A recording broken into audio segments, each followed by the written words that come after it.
उसके बाद Aarush driving seat पर आकर बैठ गया। यह क्या, अब हम कहाँ बैठे? प्रेम ने नाराज होते हुए कहा। ऐसा करते हैं, इसे रिया और आयुषी के साथ पीछे वाली सीट पर बैठा देते हैं और मैं और प्रेम किसी तरह से आगे एडजस्ट कर लेते हैं, ऋतिक ने सोचते हुए कहा। हाँ, यही ठीक है, आरुष ने सहमत होकर कहा। सभी लोग किसी तरीके से एडजस्ट हो जाते हैं। ओ हेलो, इसी साथ तो ले लिया है, लेकिन इसे लेकर कहाँ जाएंगे? एक काम करते हैं आरुष, इसी हम अपनी ही हॉस्पिटल में ले चलते हैं, रिया ने झिझकते हुए कहा। दिमाग खराब है क्या? अपने हॉस्पिटल ले जाएंगे तो आलोक भैया और अंकल जी बहुत गुस्सा होंगे, ऋतिक ने आगे से कहा। जो होगा देखा जाएगा, अभी तुम सब इस लड़की की हालत देख रहे हो ना, इसे हॉस्पिटल ले जाना ही ठीक रहेगा, आरुष ने कहा। सभी लोग और उसकी बातों से सहमत हो जाते हैं और हॉस्पिटल के लिए निकल जाते हैं। कुछ समय बाद सभी हॉस्पिटल पहुंचते हैं। नाइट शिफ्ट की डॉक्टर मौजूद थे। राहत की बात यह थी कि उस समय आलोक भैया और अंकल जी मौजूद नहीं थे। आयुष ने बोर्डवाय को आवाज लगाते हुए कहा। लखन आगे से लखन भागते हुए आया। जी सर, जल्दी से स्ट्रेचर लेकर आवो और हाँ भैया को भी इन्फॉर्म कर देना, जल्दी करो। ओके सर, बट डॉक्यूमेंटेशन पहले जितना कहा है उतना करो, आरुष ने चिल्लाते हुए कहा। ओके सर कहते हुए लखन भागता हुआ जाता है। थोड़ी देर बाद लखन स्ट्रेचर ले आता है और साथ में उसके दो नर्स और रहती है। ऋतिक ने इस टीचर को गाड़ी के पास लगाया और हरिया और आरुषि की मदद से उस लड़की को स्ट्रेचर पर लिटाया और इमरजेंसी रूम में ले गए। डॉक्टर कपूर यही हैं क्या? हाँ सर, वो आज एक केस में लेट हो गई थी, इसलिए आज घर नहीं गई, तो उनको बोलो जल्दी नीचे आए, अर्जेंट है। ओके सर कहकर सिस्टर चली जाती है। आलोक भैया भी आने वाले हैं, अब किसी तरह से तू यहाँ मैनेज कर लेना, ऋतिक ने आरुष के पास आते हुए कहा। आरुष तू एक काम कर, प्रेम रिया और आयुषी को घर ले जा। नहीं भैया, मैं आपके साथ ही जाऊंगी। अभी प्रेम बोल रहा था ना कि वह भूत भी हो सकती है, मुझे बहुत डर लग रहा है, इसलिए मैं तो आपके साथ ही जाऊंगी, आयुषी ने रोनी सी सूरत बनाकर कहा। प्रेम पागल है क्या तू? क्यों फालतू में सबको डरा रहा है? आरुष ने डांटते हुए कहा।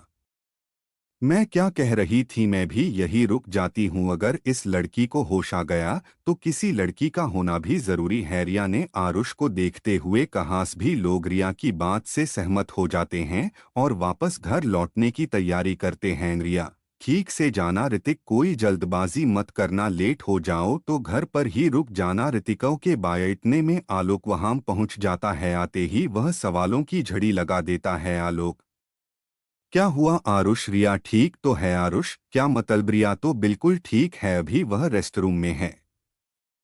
अच्छा अच्छा, अब समझा मैं क्या कहा था ऋतिक ने आपसे।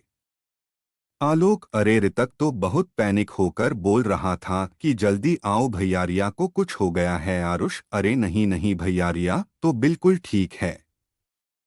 वो बात ऐसी है, जब हम शिवम की पार्टी से घर लौट रहे थे तो सड़क पर हमें एक बेहोश और घायल लड़की मिली। लगता है उसका एक्सीडेंट हो गया है। डॉक्टर कपूर को भेज दिया है, एक बार आप भी जाकर देख लो। तुम पागल हो क्या आरुष? ऐसे कैसे तुम किसी को भी सड़क से उठाकर इस हॉस्पिटल में ले आए? यह कोई छोटा मोटा हॉस्पिटल तो है नहीं।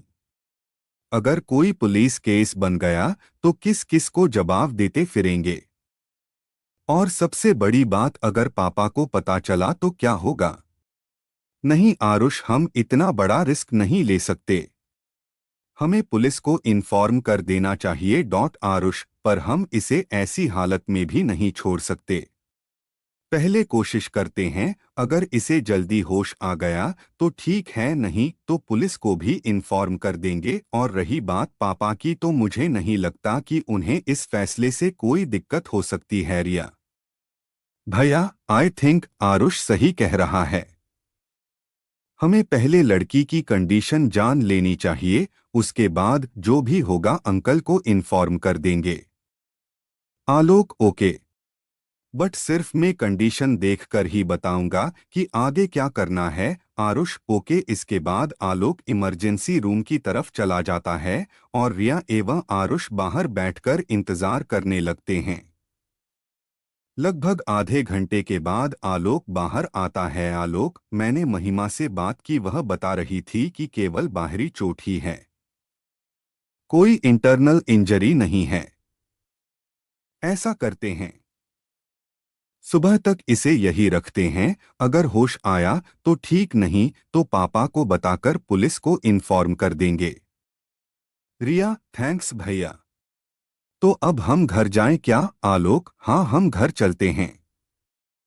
तुम ऋतिक से एक बार पूछ लो वह घर रुक गया है या फिर चला गया। रिया ओके भैया। रिया ऋतिक से बात करने के लिए साइड में चली गई और आरुष आलोक से बात करने लगा। बस कल तक ही देखूंगा मैं, उसके बाद पापा को इन्फॉर्म कर दूंगा। इतने में रिया आती है। आरुष चल, मैं भी घर चलती हूँ। ऋतिक बोल रहा था कि आंटी जी ने उसे वही रोक लिया है। आरुष आलोक से बोलता है, भैया आप भी चलो हमारे साथ, वैसे भी महिमा दी यहाँ सब कुछ संभाल लेंगी। आलोक हाँ हाँ, मैं भी आता हूँ, नहीं तो तुम्हारी भाभी मुझे खा जाएगी। तीनों जोर से हंसने लगते हैं। उसके बाद आलोक लखन को कुछ इंस्ट्रक्शन देता है और उसके बाद सब लोग घर के लिए निकल जाते हैं। और इसी के साथ इस कहानी का यह अध्याय यही समाप्त होता है। ऐसे ही मोटिवेशनल रोमांचक कहानियाँ सुनने के लिए मेरे चैनल को लाइक, शेयर और सब्सक्राइब करें और आप लोग भी बताएं कि आप किस तरह की कहानी सुनना पसंद करेंगे। हम जरूर वैसी ही कहानी सुनाने की कोशिश करेंगे। धन्यवाद।